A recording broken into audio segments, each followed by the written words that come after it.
Hello friends, I am doctor Ajay Kothari. आज का case study है स्कोलियोसिस के बारे में। पहले हम स्कोलियोसिस क्या है ये थोड़ा समझ लेते हैं। स्कोलियोसिस जब एंटेरो पोस्टीरियर प्लेन में स्पाइन जो नॉर्मली सीधा होता है, जब स्पाइन में ऐसे कर्वेचर आ जाता है, स्पाइन जब बेंड हो जाता है, उस कंडीशन को स्कोलियोसिस बोलते हैं। यूजुअली बच्चों में स्कोलियोसिस तीन टाइप का होता है। एक कंजेनाइटल जो पैदाइशी होता है, क्योंकि स्पाइन के जो वर्टेब्रे है उसमें एनोमली होती है, कभी बोन चिपके हुआ होता है, कभी हेमी वर्टेब्रा होता है, so that is called congenital. या कभी कभी रिब्स में भी प्रॉब्लम होने के कारण स्पाइन टेढ़ा होता है। Second important type is juvenile, मतलब वो जो उम्र के 6-7 साल से लेके 13 साल तक होता है वो। और थर्ड इज इडियोपैथिक स्कोलियोसिस, जो यूजुअली 9-10 साल के आसपास शुरू होता है और 18 साल तक वो बढ़ता है। जो स्कोलियोसिस बड़े लोगों में होता है 40 साल के बाद में, उनको एडल्ट स्कोलियोसिस बोलते हैं। सो आज हम कंजेनाइटल और इडियोपैथिक स्कोलियोसिस के बारे में बात करेंगे। आज का केस स्टडी है एक 13 साल के लड़के के बारे में जो मध्य प्रदेश से है और इसको कंजेनाइटल स्कोलियोसिस था। तो इसका केस हम समझ लेते हैं।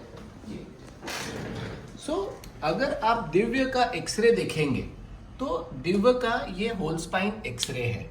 हम जब भी स्पाइन का स्कोलियोसिस का स्टडी करते हैं तब हम ये होल स्पाइन एक्सरे करते हैं, which is a x-ray which is very much dedicated, जो अपने को पूरे स्पाइन का इंफॉर्मेशन देता है। क्योंकि कभी कभी एक कर्व अगर आप देखो, सिर्फ इतना एक्सरे किया, तो कभी कभी ऊपर कॉम्पेंसेटरी कर्व्स होते हैं डॉर्सल में, सर्वाइकल में, जो मिस आउट हो सकते हैं।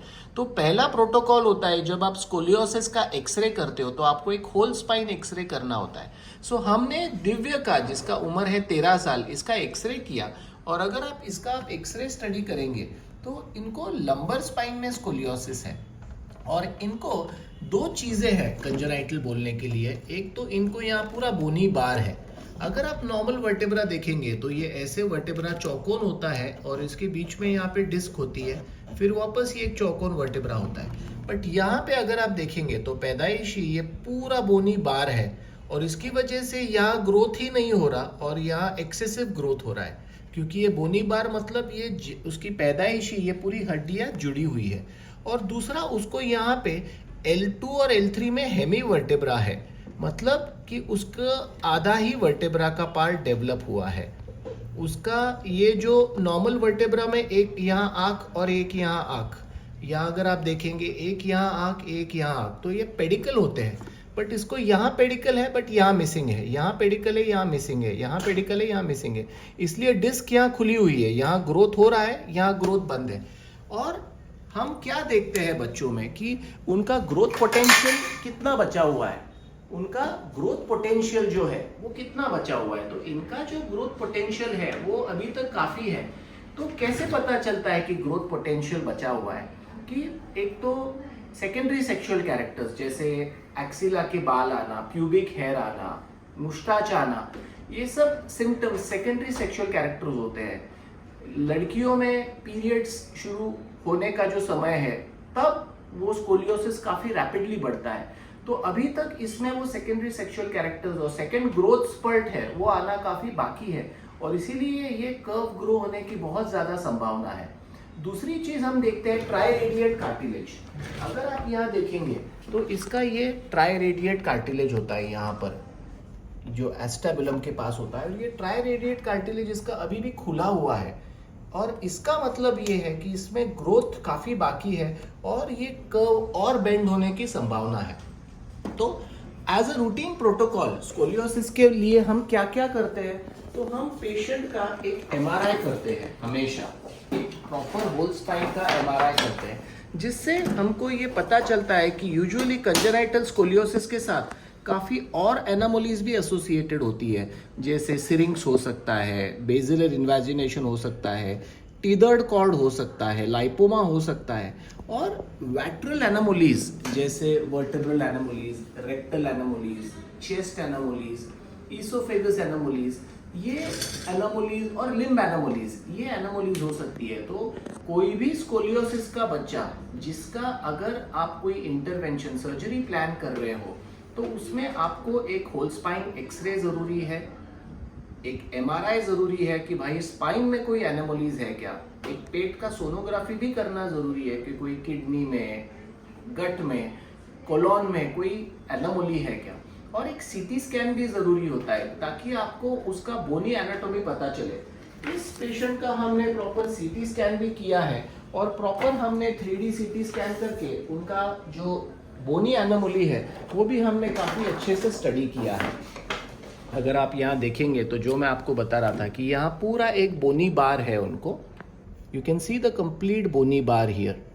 यहाँ वर्टेब्रा खुले हैं और यहाँ पूरा ये बोनी बार आ गया है। So looking at his curve, जो 40 डिग्री से ज़्यादा कर्व है, ये पूरा कोरोनली एक बाजू में झुका हुआ है और इसका ग्रोथ पोटेंशियल बाकी है। I feel that he is the most ideal case for surgery और अभी इसका उम्र एकदम सही है।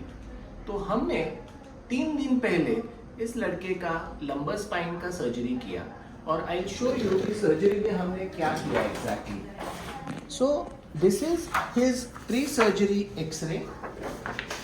अगर आप यहाँ देख सकते हो तो ये उसका प्री सर्जरी एक्सरे है and this is the post surgery x ray.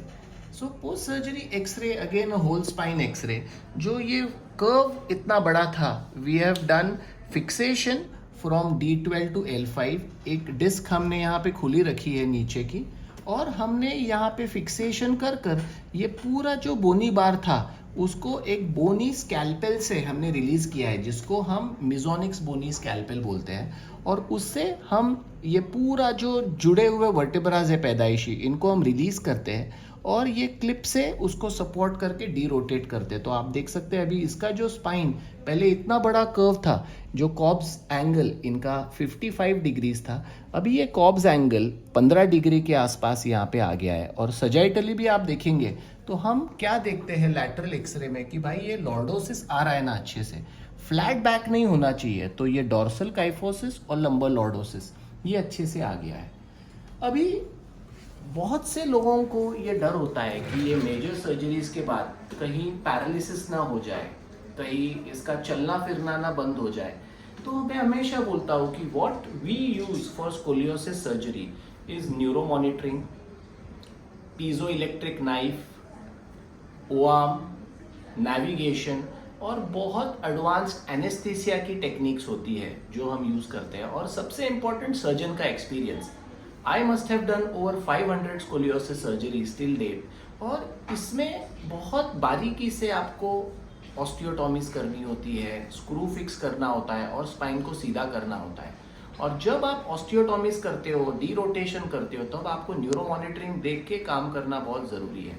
तो ये लड़का है 13 साल का, इसका नाम है दिव्य, ये है MP से और ये उनके रिश्तेदार हैं। सो आई जस्ट शो यू, यहाँ आ जाइए, यहाँ आ जाइए, यहाँ खड़े हो जाइए। सो 3 days ago we have done a scoliosis correction surgery for him, और आज आप देख सकते हैं कि आफ्टर 3 days ये अपने पैरों पे सीधा खड़ा है एंड यहाँ पे बैक पे हमने इसका डिफॉर्मिटी करेक्शन सर्जरी किया है। पहले शोल्डर्स काफ़ी इम्बैलेंस थे, बट अगर आप देखते हो तो he is completely straight, shoulders are very well balanced and you can see here कि इसका जो हमने यहाँ पे अभी तो it's just the 3rd day ये सर्जरी का यहाँ पे वुंड है। Maybe after 1 month we can show you more. इसका जब टाका निकल जाएगा पूरा तो how his wound is properly. बैठिए, थोड़ा चल के दिखाइए, देखिए, वापस आ जाइए, बैठ जाइए। तो उनके रिलेटिव से समझते हैं कि उनको क्या क्या तकलीफें हो रही थी और अभी कैसा महसूस हो रहा है। बैठ जाइए दिव्या। यस, आप बता सकते हैं कि आप इतना दूर मध्य प्रदेश से सर्जरी के लिए आए, क्या दिक्कत हो रही थी और अभी कैसे महसूस हो रहा है? सर पेलम बहुत टेढ़ा चलता था। जोर से बोलिए। पेलम बहुत टेढ़ा चलता था, बहुत तिरछा चलता था। एक पैर भी उसका छोटा होने लगा, बहुत तिरछा चलता था। अब थोड़ा आ गया है लेवल। 3 दिन में इतना फास्ट रिकवरी हो गया, ये आपको लग रहा था क्या? नहीं लग रहा था। हाँ, सबसे बढ़िया है टेक्नोलॉजी है। हमने इंदौर में भी बताया था, इंदौर में कोई गारंटी नहीं ले रहे थे। बराबर। हाँ, हमने सर्च करा कि अपन ने संचेती पूना में करवाना है, और इसीलिए आप इतना दूर इंदौर से यहाँ सर्जरी कराने के लिए आए। खंडवा से, MP खंडवा से। वहां से आया, वहाँ से आया। बट अभी संतुष्ट है आपका लड़का? संतुष्ट तीसरा है। दिन चौथे दिन घर जा रहा है आफ्टर स्कोलियोसिस सर्जरी। चौथे दिन इतनी बड़ी सर्जरी में इंदौर में तो कम से कम 15 रोग लगते हैं। बराबर, रिकवर भी बहुत फास्ट है। फास्ट है, और उसका कर्व बेंड भी हो रहा था बहुत बहुत फास्टली। ज्यादा बेंड हो गया था ना, देखा ना आपने। करेक्ट। तो अभी ओवरऑल सीधा हो गया अभी, और आप संतुष्ट है? संतुष्ट है। Good good. आप कैसे हो बेटा, आप बता सकते हो? आपको कोई दर्द हो रहा है? नहीं। अच्छे हैं? पहले बेंड लग रहे थे, अभी सीधे लग रहे हैं आपको? हैप्पी? चलो good. So dear friends, scoliosis is a very important problem, और ये खासकर बच्चों में देखा जाता है।